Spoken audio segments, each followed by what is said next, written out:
Hello everyone, welcome back to Archana vlogs 24 అండి. నా ఛానల్ని ఫస్ట్ టైం చూస్తున్నట్లే ప్లీజ్ సబ్స్క్రైబ్ మై ఛానల్ అండి. ఇక్కడ నేను crispy and crunchy aloo cutlets అనేవి ప్రిపేర్ చేస్తున్నానండి. అందుకోసము ఒక బౌల్ తీసుకొని దాంట్లోకి ముందుగా ఒక చిన్న సైజు ఉడకబెట్టుకున్న ఆలూ అనేది పొట్టు తీసి ఒక బౌల్లోకి యాడ్ చేసి కొంచెం స్మాష్ చేసుకోవాలండి.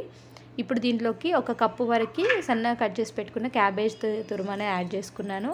ఒక 2-3 పచ్చిమిర్చిని సన్నగా తరిగినవి యాడ్ చేసుకోవాలండి. ఒక చిన్న సైజు ఉల్లిపాయ చిన్నగా కట్ చేసి పెట్టుకున్నవి యాడ్ చేసుకున్నానండి.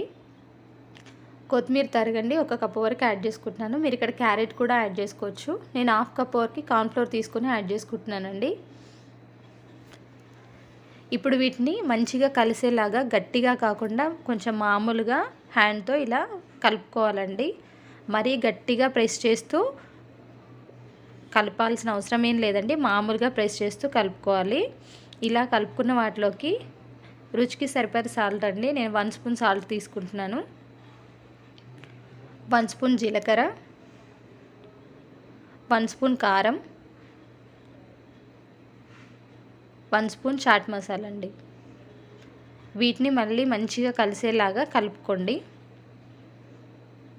సాయంత్రం పిల్లలు రాగానే ఇలా ఈవినింగ్ స్నాక్స్ పెట్టారనుకోండి, లంచ్ బాక్స్లో కూడా చాలా ఇష్టంగా తింటారు.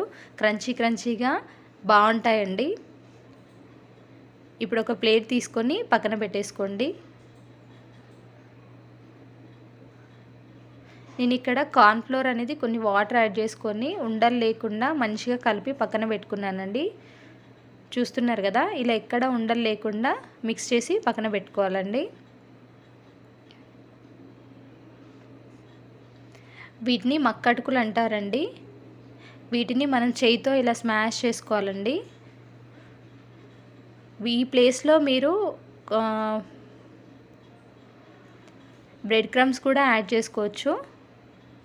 ఇప్పుడు మనము ప్రిపేర్ చేసి పెట్టుకున్న ఆలూ పేస్ట్ ఉంది కదండి, దీన్ని ఈ మిశ్రమాన్ని చిన్నగా హ్యాండ్లోకి తీసుకొని ఇలా చిన్నగా ఒత్తుకోవాలండి. మరీ పల్చగా ఒత్తుకోవద్దు.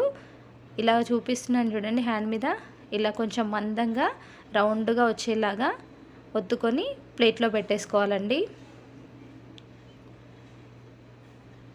మళ్ళీ ఒక చిన్నపాటి ముద్ద సైజు తీసుకొని దీన్ని సేమ్ అలానే రౌండ్గా ఒత్తుకుంటూ మందంగా ఒత్తుకోవాలండి. మరీ పల్చగా ఒత్తేసుకుంటే మనం కార్న్ఫ్లోర్లో యాడ్ చేస్తున్నప్పుడు అది మొత్తం విరిగిపోతుందండి. చూస్తున్నారు కదా, ఇలా అన్నిటినీ ప్రిపేర్ చేసుకొని ప్లేట్లోకి తీసేసుకోవాలండి.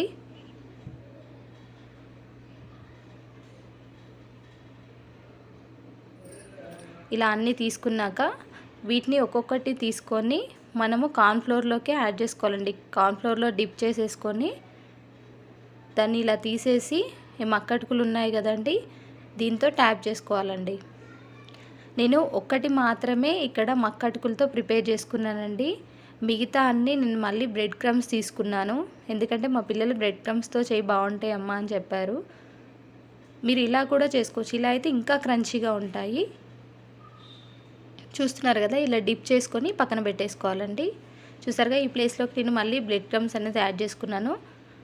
మిగిలిన మనం ప్రిపేర్ చేసుకున్న ఈ రౌండ్స్గా చేసుకున్న కట్లెట్ పీసెస్ అనేవి కార్న్ఫ్లోర్కి డిప్ చేసుకొని అన్నీ ఇలా బ్రెడ్ క్రమ్స్లోకి యాడ్ చేసుకొని ట్యాప్ చేసుకుంటూ వీడియోలో చూపిస్తున్నట్టుగా అన్నీ ఇలా చేసేసుకొని ప్లేట్లోకి తీసుకోవాలండి. మరీ ఎక్కువసేపు డిప్ చేయొద్దండి, విరిగిపోతూ ఉంటాయి అవన్నీ. చూసారు కదా, ఇలా మంచిగా ట్యాప్ చేసేసుకొని ప్లేట్లోకి పెట్టేసుకోవాలండి. ఇలా ఒక్కొక్కటి అలా ప్రిపేర్ చేసుకుంటూ డిప్ చేసుకుంటూ ప్లేట్లోకి తీసుకోవాలండి.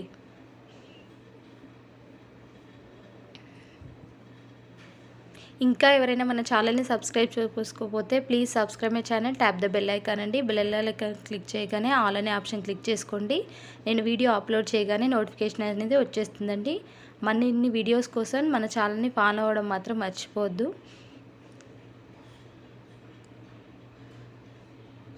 ఇలా అన్నీ ప్రిపేర్ చేసుకున్నాక స్టవ్ ఆన్ చేసి కడాయి పెట్టుకొని సరిపడా ఆయిల్ అనేది యాడ్ చేసుకోవాలండి. మనం ముందుగా ప్రిపేర్ చేసుకున్న కట్లెట్ బాల్స్ అనేవి ఉన్నాయి కదండి, వాటిని మెల్లిగా ఇందులోకి ఆయిల్లోకి యాడ్ చేసుకోవాలండి.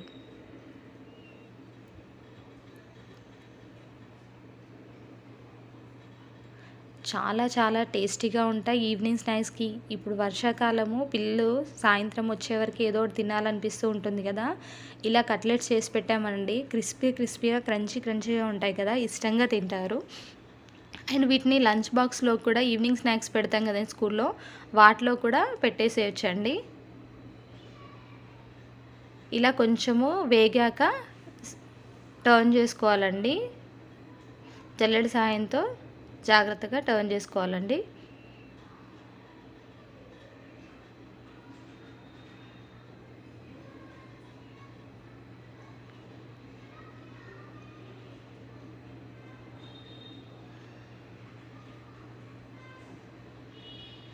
చూసారు కదా, ఇలా గోల్డెన్ బ్రౌన్ కలర్కి వచ్చేసరికి మళ్ళీ ఒకసారి టర్న్ చేసుకొని జల్లెడతో తీసి పక్కన పెట్టేసుకోవాలండి. చూస్తున్నారు కదా, ఎంతో టేస్టీగా క్రంచీగా క్రిస్పీగా ఉండే మన ఆలు కట్లెట్స్ అనేవి రెడీ అయిపోయాయండి. చూసారు కదా, చూస్తుంటే తినాలనిపిస్తుంది కదా. వీటిని పక్కన ప్లేట్లోకి తీసేసుకోవాలండి. ఇప్పుడు మిగిలిన కట్లెట్స్ కూడా ఇలా ఆయిల్లోకి యాడ్ చేసుకొని గోల్డెన్ బ్రౌన్ కలర్ వచ్చే వరకు వేయించుకోవాలండి.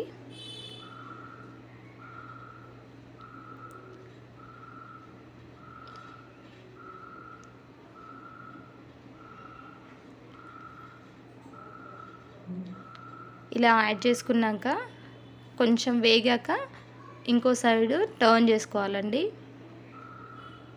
చూస్తున్నారు కదా, మనకి నోరూరించే క్రిస్పీ అండ్ క్రంచీ కట్లెట్స్ అనేవి రెడీ అయిపోయాయండి. ట్రై చేసి ఎలా ఉందో కామెంట్ సెక్షన్లో కామెంట్ చేయండి. లైక్ చేసి షేర్ చేయడం మాత్రం మర్చిపోద్దండి. థ్యాంక్ యూ ఫర్ వాచింగ్ అండి.